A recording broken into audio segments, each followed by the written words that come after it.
South Africa's president is trying to diffuse fears that the country could face sanctions over the expropriation of land from white farmers. In July, he announced constitutional changes to enable the government to seize land from the white minority Boer community without compensation. The proposed reform immediately resulted in a backlash and was described as discriminative by the Boers. However, the president said it would undo a grave historical injustice that took place during the colonial era. He maintains that white farmers currently own more than 70% of land in South Africa. While the amendment process continues, some of the farmers have found an unlikely solution here in Russia. Medina Kotonova met a South African family looking to resettle here. Endless meadows and groves of trees, a typical landscape in central Russia. This is where we're heading, and it's exactly the same place that might become the new home for hundreds of South African farmers. After almost 3 hours of driving, we finally got to this farm, and what we see here is just vast amounts of land. Fields are everywhere.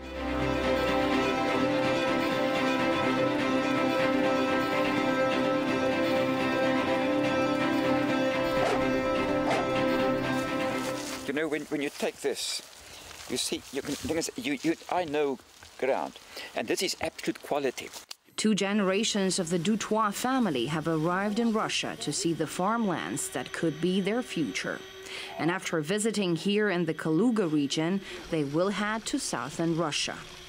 They still feel that South Africa is their real home, but dire circumstances are forcing their hand, and Russia is offering them an olive branch.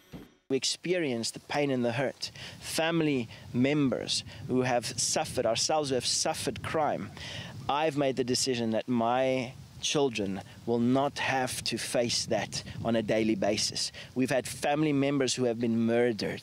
We have had family members who have, and friends who have had what they had stolen. We have suffered crime. It's a daily reality. That is not what I want for my children. The white farmers of South Africa have long been complaining of discrimination, and they now live in fear that the state could pass law to seize the lands they've owned since the 17th century and return them to the local black population without any compensation. While the bill is still being debated, some farmers, including the Dutoit family, have their minds set on a preemptive move. If the government starts saying that we can take land without paying for it, because what has happened many centuries ago, my children will not pay for the sins of their forefathers.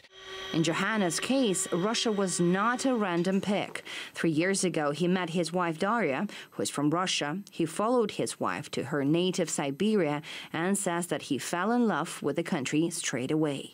I myself believe that there's a future in Russia for my family. Personally, give me a Siberian winter rather than a summer in the Kalahari Desert. Medina Kotonova, RT, reporting from the Kaluga region.